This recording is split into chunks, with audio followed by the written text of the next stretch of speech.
आप उदास मत होइए साईनाथ।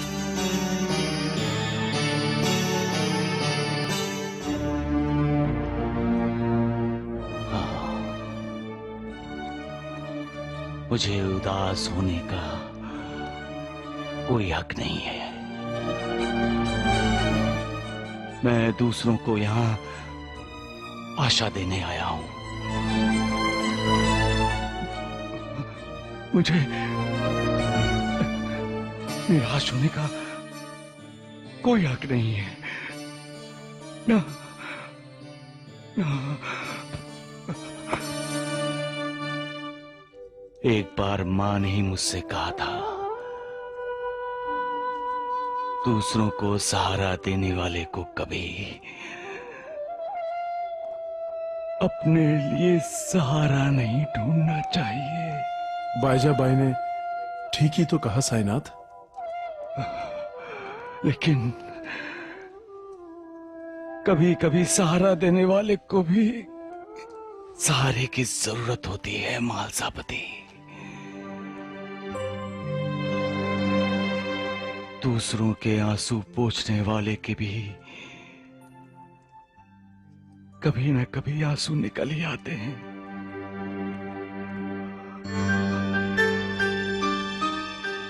आखिर मैं भी तो इंसान हूं। बाईजा बाई को अपनी गलती का एहसास बहुत जल्दी हो जाएगा साईनाथ। मालसापति, मां कभी गलती नहीं करती। गलतियां बच्चे करते हैं। मां बच्चों की गलतियां माफ कर देती है।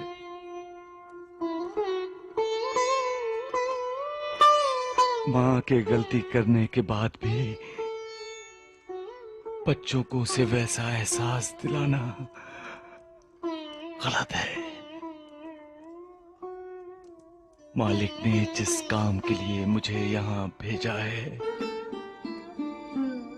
वो काम मुझसे ठीक तरह से नहीं होता होगा, इसलिए मालिक ने मां के जरिए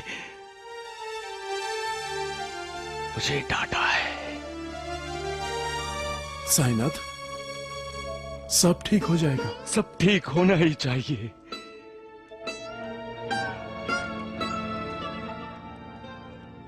क्योंकि मां खुश है तो मालिक खुश है। मां के मुस्कुराने का मतलब है भाग्य का मुस्कुराना।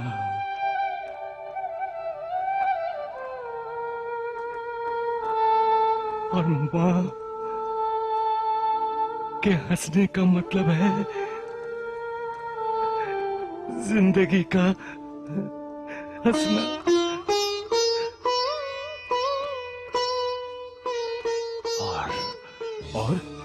और मां की आंखों से आंसू निकलने का मतलब है जिंदगी में प्रलय आना। साईं बेटे, साईं बाबा, साईं बेटे, साईं बेटे, साईं बाबा, साईं बेटे, साईं बाबा।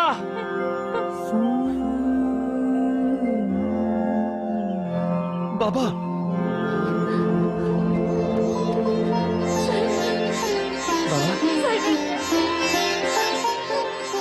अरे तात्या,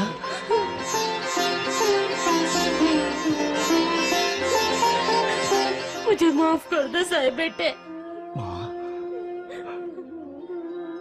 ये आप क्या कह रही हैं?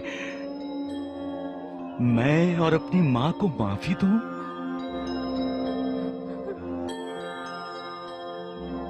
नहीं माँ, ये आंसू पोंछ लो, क्योंकि कोई भी बेटा अपनी माँ की आंखों में आंसू नहीं देख सकता। भीका जी का खंडू भी नहीं और बाईजा माई का साईं बेटा भी नहीं। मैंने ये कभी नहीं कहा कि मेरी माँ नहीं है। खंडू जैसा छोटा बच्चा भी बोल गया मुझे कि मैं अकेला हूं। लेकिन मैं अकेला नहीं हूं मां। मेरे पास मां है, मेरा छोटा भाई है। इस दुनिया में इंसान अकेला आता है, अकेला जाता है, लेकिन अकेला रह नहीं सकता। उसे साथी चाहिए, परिवार चाहिए।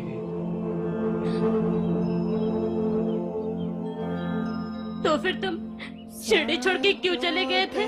मैं कहां शिरडी छोड़कर गया था मां। मैं तो यहां एकांत में अपने गुरु के ध्यान में लगा हुआ था, इस पेड़ के नीचे। सही बेटे, तुम्हारे गायब होने के लिए सभी ने मुझे दोषी ठहराया। चलो शिरडी चलो। हाँ, चलो।